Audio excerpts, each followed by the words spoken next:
There is a medical report filed in a small Argentine clinic that states a child will never develop normally enough to compete in professional sport. That report was written about the boy who would go on to win more Ballons d'Or than any human being who has ever lived. For years, this document existed quietly in the background of one of the greatest careers in football history, a shadow that almost swallowed everything before it even began. What happened between that diagnosis and the first World Championship is a story most people have never fully heard. Rosario, Argentina, in the late 1980s was a city of contradictions. Raw energy and deep poverty sharing the same block, the same family, sometimes the same meal. It was here, in the Lomas de Zamora neighborhood, that a small and unusually quiet child first discovered the one thing that made the world feel ordered. He was smaller than every other child on the block, smaller than children 2 years younger than him, and doctors had already begun to trace the reason in his blood. A growth hormone deficiency, invisible from the outside but deeply present, was shaping not just his body, but the entire trajectory of what his life would become. His grandmother was the first person who truly saw what was inside him, dragging him by the hand to local club tryouts and demanding coaches give him a chance before they had even watched him touch the ball. She would not live long enough to see how right she was.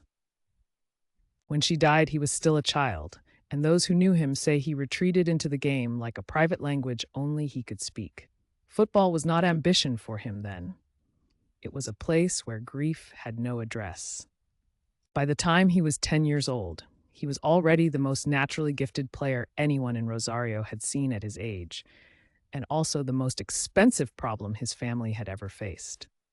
The injections needed to treat his growth hormone deficiency cost almost $1,000 per month, an amount so far beyond his family's reach it was essentially fictional. His father worked in a steel factory. His mother cleaned houses. Together, they could not cover the cost of keeping their son healthy, let alone fund a football career.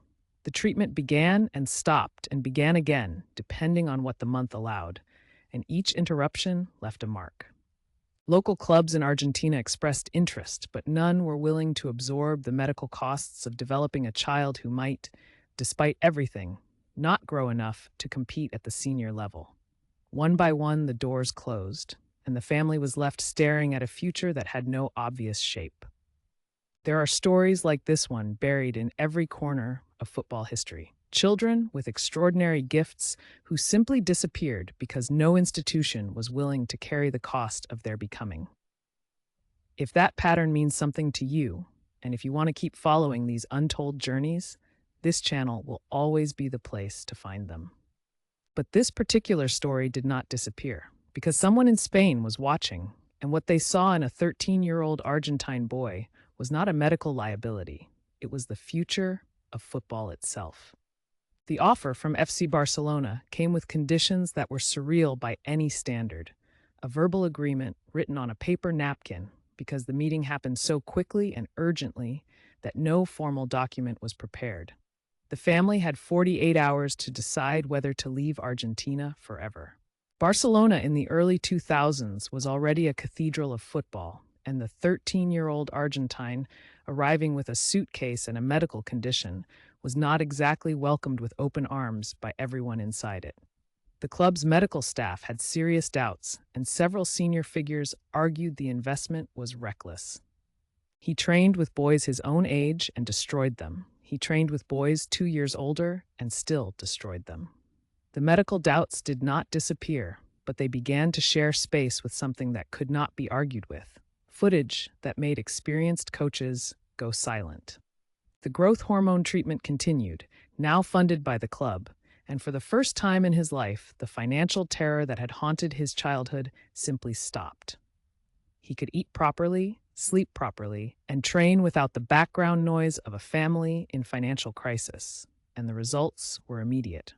He was 16 years and 145 days old when he made his official first-team debut, becoming one of the youngest players ever to appear for the senior squad. But the moment that truly announced him to the world came not in a packed stadium, but in a training session that left an entire squad of world-class players standing still. The Spanish press began to notice, then the European press, then the world.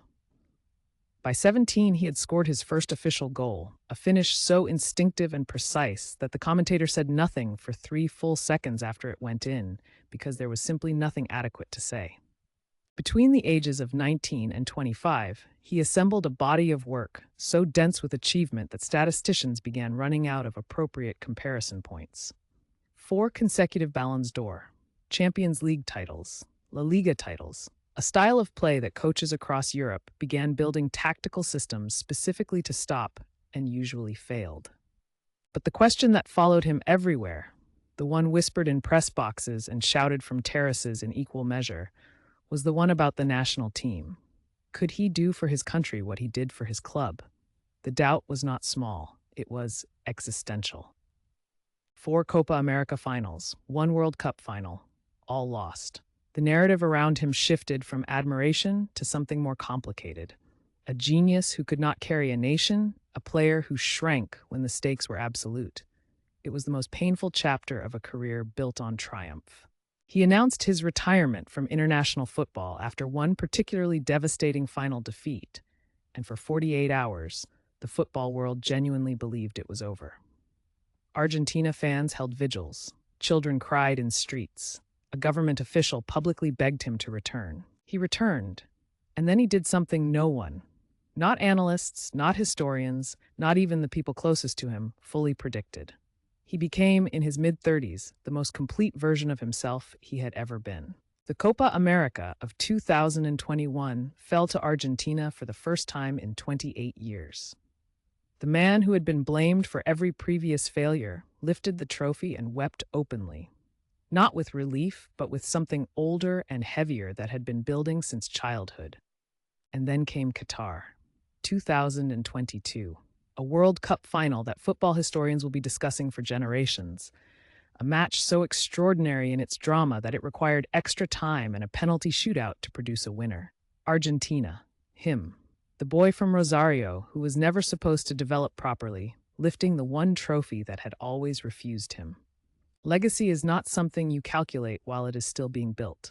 But even now, with the final chapters still unwritten, the shape of what he has left behind is visible enough to be staggering. 8 Ballons d'Or, records in La Liga, in the Champions League, and in international football that statisticians say may stand for a generation or more. But the number that means most to those who study his career is not a trophy count or a goal record. It is the 13-year-old boy who arrived in Spain with a medical file instead of a transfer fee, and the fact that every year somewhere in the world, a child with a physical condition is handed a football by a coach who says the words, "If he could do it, so might you." He moved to the United States in the final phase of his career, bringing South American football culture to a market that had never fully understood what it was witnessing. Stadiums that had struggled to sell tickets were suddenly turning people away. A new generation was encountering the game through him for the first time. His former coaches, when asked what separated him from every other player they had worked with, rarely mentioned speed or technical skill first. They mentioned how he processed the game, as if the next 3 seconds were already known to him and he was simply executing a decision the rest of the world had not yet realized needed to be made. Children in Argentina still play on the same kind of dirt pitches where his story began. Some of them are small for their age. Some of them have been told by someone at some point that they are not quite right for the game. They have all heard the same story, the same name, the same beginning in Rosario that almost did not happen. A medical report filed in a small Argentine clinic said he would never develop normally enough to compete. Every record, every trophy, every tear, every moment of silence from a commentator who could not find words, all of it is the footnote to that document, and the world is richer for every single line of it. Football has always carried stories like this one, stories that begin in impossibility and end somewhere no one thought to look for them.